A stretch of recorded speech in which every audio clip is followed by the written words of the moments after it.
দিল্লি বিস্ফোরণের সঙ্গে জড়িত এক ডাক্তারের উপর এবার ঝাঁপিয়ে পড়ল জেলের কয়েদিরা। শুনতে আনইউজুয়াল লাগলেও এটাই সত্যি যে কালকে গুজরাটের সবরমতী জেল, যেখানে এই দিল্লি বিস্ফোরণের মূল অভিযুক্ত ডক্টর আহমেদকে রাখা হয়েছিল, সেখানে কিন্তু তার উপর একটি বিধ্বংসী হামলা চালায় জেলের কয়েদিরা। এবং শুধুমাত্র ভারত বিরোধিতার অভিযোগে জেলের কয়েদিরা এই অভিযোগ চালিয়েছে বলে বিভিন্ন রিপোর্টে কিন্তু প্রকাশ্যে এসছে। দেখুন, গুজরাটের সবরমতী জেল এমনিতেই খুব হাইলি সিকিউর একটি জেল, এবং দিল্লি বিস্ফোরণের সঙ্গে জড়িত এই ব্যক্তিদের বিপক্ষে ইউএপিএ এর ধারা লাগানো হয়েছে, অর্থাৎ দেশ বিরোধিতার ধারা লাগানো হয়েছে।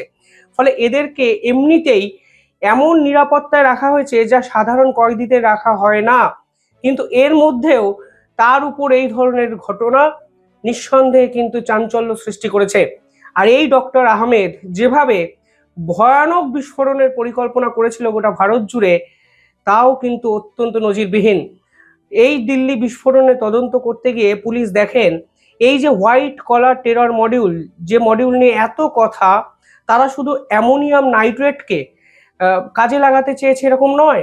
কখনো টিএটিপির কথা আমরা পেয়েছি, যে বিস্ফোরক খুব সহজেই ফেটে যেতে পারে। গরমে, ঘর্ষণে, সমস্ত কিছুতেই এই বিস্ফোরণ হতে পারে, কারণ এই বিস্ফোরক অত্যন্ত ভোলাটাইল। কিন্তু এর পাশাপাশি আমরা রিসিন নামক আরো একটি জৈব রাসায়নিকের কথা পেয়েছি, যে জৈব রাসায়নিকও প্রয়োগ করতে চেয়েছিলেন এই ডাক্তাররা। આજે સવારે 7 વાગે જ્યારે જેલની અંદર હાઈ સિક્યુરિટી ઝોન જે છે તેમાંથી એક જે ફરિયાદી છે અહેમદ મોઇનુદ્દીન અબ્દુલ જિલાની કરીને તેની સાથે 3 જેટલા જે કાચા કામના કેદીઓ છે, જેમાં 2 મર્ડરના આરોપી છે અને એક સાબરમતી પોક્સો ગુનાનો આરોપી છે. તેઓની સાથે મારપીટ થયેલાનું અમારી સામે એક ફરિયાદ આવેલી છે. ફરિયાદ અમને સિવિલ હોસ્પિટલમાંથી જે વર્ધી લખાવી છે એના આધારે અમે ફરિયાદ લીધેલી છે. ફરિયાદના કન્ટેન્ટ એવા છે કે જે અહેમદ જિલાની અને એની સાથેના બીજા 2 કે જે ગઈકાલે એટીએસ દ્વારા જેલમાં સોંપવામાં આવેલા હતા અને તેમના વિરુદ્ધમાં આર્મ્સ એક્ટ અને એના ગુનાઓ દાખલ કરવામાં આવેલા છે. તેઓને બોલાચાલી થતા જે 3 જેટલા જે કાચા કામના કેદીઓ છે જેલની અંદર, તેઓએ માર મારેલા છે. માર મારવામાં એમને આંખની બાજુમાં વાગેલાનું જણાઈ આવેલ છે અને મૂઢ માર મારેલો છે.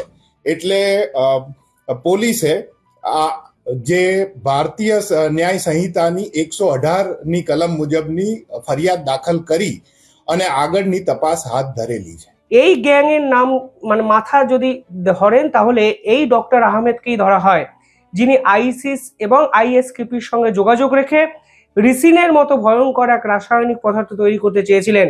এবং আপনারা শুনলে অবাক হবেন, আপনারা কিন্তু খালি চোখে এই রিসিনকে বুঝতেই পারবেন না। এটি একটি সাধারণ নর্মাল একটি তরলের মতো পদার্থ। এবং আপনারা শুনলে আরো অবাক হবেন, এই পদার্থ বা এই রিসিন যদি আপনাদের কোষে ঢোকে প্রতি কেজিতে 1 মিলিগ্রাম, মানে একদম অল্প, তাহলে কিন্তু আপনার ইনস্ট্যান্ট মৃত্যু হতে পারে। কারণ এই গ্লাইকোপ্রোটিন আপনার কোষ বিভাজন ইনস্ট্যান্ট বন্ধ করে দিতে পারে, শ্বাস প্রশ্বাস বন্ধ করে দিতে পারে। আর রিসিন কিন্তু কাস্টার বিন থেকে তৈরি হয়। এই ডাক্তার চীনে গিয়ে এমবিবিএস পাস করেন, কিন্তু তার আগে তিনি একটি রেস্টুরেন্টের মালিক ছিলেন।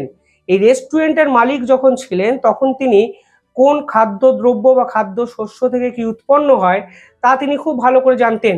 এবং তিনি জানতেন কাস্টার বিন নামক এক পার্টিকুলারলি সবজি থেকে এই রিসিন নামক ভয়ানক পদার্থটি তিনি তৈরি করতে পারেন, এবং তিনি কিন্তু সেই চেষ্টাই করেছেন।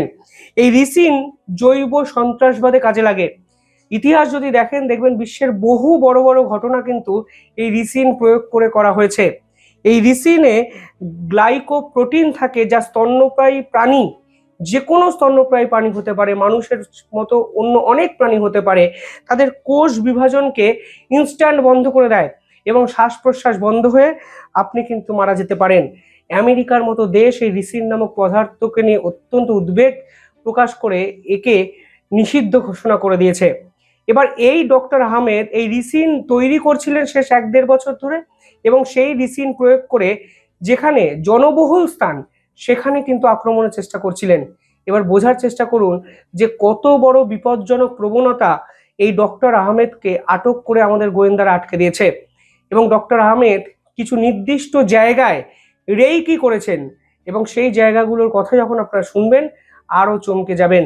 আর এই ডক্টর আহমেদের উপর এবার জেলের কয়েদিরা ঝাঁপিয়ে পড়ল, এবং অনেকে বললেন যে তিনি ভারত বিরোধিতা করেছেন, ভারত বিরোধিতার কোনো ক্ষমা নেই, এবং তার নাক মুখ সমস্ত কিছু ফাটিয়ে দেওয়া হয়েছে, এবং তিনি এই মুহূর্তে আহমেদাবাদের সিভিল হসপিটালে ভর্তি।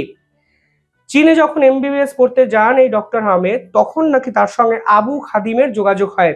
এই আবু খাদিম হলো আইসিসের অন্যতম নেতা, এবং আবু খাদিমই একে র্যাডিক্যালাইজড করেন।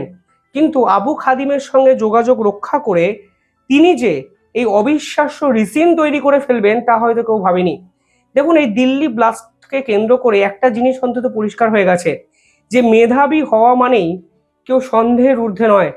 রিসিন তৈরি করতে আমি আপনি সাধারণ মানুষ পারবো না, আমরা ভাববই না। ফলে টিএটিপি, রিসিন এই পদার্থগুলোকে কাজে লাগিয়ে মানুষ মারা যায়, কোটা সাধারণ মানুষ ভাববে? আজকে এরা মেধাকে কতটা ভুল কাজে লাগাচ্ছে তার প্রমাণও কিন্তু এই ডক্টর আহমেদ। তিনি এমবিবিএস পাসপোর্ট, তিনি একটি নির্দিষ্ট জায়গায় চিকিৎসা শাস্ত্রের সঙ্গে জড়িত, তিনি মানুষের সেবা করেন, উল্টো দিকে দিনের শেষে হোস্টেলে ফিরে রিসিন তৈরি করছেন, যা আবার 5 মিনিটে কয়েকশো মানুষকে মারতে পারে। ডক্টর আহমেদ জেরাই কি জানিয়েছেন জানেন? তিনি ভিড় স্থানগুলোতে তার সহপাঠী বা সহকর্মীদের নিয়ে রেইকি করেছেন। তার মধ্যে উল্লেখযোগ্য দিল্লির আজাদপুর, যেখানে এশিয়ার বৃহত্তম ফলের মার্কেট বসে, আহমেদাবাদের নারদার যে অফিস সেই পার্টিকুলার জায়গাটি বাজার, এবং লখনৌয়ের আরএসএস অফিস। অর্থাৎ বুঝতে পারছেন তাদের টার্গেট কিন্তু আরএসএস এর অফিসও ছিল। অর্থাৎ কোথাও না কোথাও, যতই আমি ভাবি এই ঘটনাগুলো নিয়ে ধর্মের আধার আনবো না, কিন্তু দেখুন এমন কিছু জায়গাকে টার্গেট করা হয়েছে তাতে স্পষ্ট হয়ে যায় তারা কিন্তু ধর্মীয় মেরুকরণ করে আক্রমণের জায়গা ঠিক করেছে। আরএসএস এর অফিস আক্রমণ করা মানে কি, এটা তো ভাবতে হবে আমাদের। আমরা যদি সবকিছুকে মানে ধর্ম নিরপেক্ষতার অ্যাঙ্গেল দিয়ে ব্যাখ্যা করি আলাদা ব্যাপার, কিন্তু যেটা হয়েছে সেটাকে বলতে অপরাধ কোথায়? ভারত ধর্ম নিরপেক্ষ দেশ, এটা বাস্তব। কিন্তু আরএসএস এর অফিসকে আপনি টার্গেট করছেন, তার মানে আপনি নিজে এই হত্যা করার সময় ধর্মীয় মেরুকরণ করছেন। অথচ আমি যখন বলছি তখন আমি ধর্ম নিরপেক্ষতার আধারে ব্যাখ্যা করছি বা ভাবছি, সেটা হয়তো কাঙ্ক্ষিত নয়। জঙ্গিরা যদি ধর্ম দেখে দেখে আমাদের মারে, তাহলে সেই জঙ্গিদের বিশ্লেষণ করতে গিয়ে আমাকেও সঠিক কথা বলতে হবে, এবং সাধারণ মানুষকেও ঠিক সে কথাটাই বলতে হবে। পেহেলগাম হত্যাকাণ্ড যখন হয়েছিল তখন হিন্দু ধরে ধরে, হিন্দু দেখে দেখে হত্যা লীলা চালানো হয়েছে। হ্যাঁ, একজন মুসলমান ঘোড়সওয়ারিও মারা গেছেন, তিনি বাধা দিতে গেছিলেন। আমি তার প্রতি সম্মান রেখেও বলছি, যাদেরকে হত্যা করা হয়েছিল তাদেরকে মুসলমান শ্লোক, কোরআনের কিছু বাণী বলতে বলা হয়েছিল, একাধিক রিপোর্টে প্রকাশিত হয়েছে। আজ ডক্টর আহমেদ দেখুন সেই আরএসএস এর অফিসকে টার্গেট করেছে, এবং এই রিসিন প্রয়োগ করে 1 মিনিটে কয়েকশো মানুষ মারতে চেয়েছে। আর এই ডক্টর আহমেদের উপর এবার জেলে ঝাঁপিয়ে পড়লেন কয়েদিরা, কারণ ভারত বিরোধিতার কোনো ক্ষমা নেই। তার জেলে যারা থাকেন তারাও জানেন, বাইরে যারা আছি তারাও আমরা জানি। যাই হোক, নজিরবিহীন ঘটনা, আমার মনে হলো আপনাদেরকে বলা উচিত। এবং কিভাবে দেখছেন আপনারা পুরো বিষয়টি কমেন্টে জানাবেন, আর দেখতে থাকুন দ্য ইন্ডিপেন্ডেন্ট বেঙ্গল। ধন্যবাদ।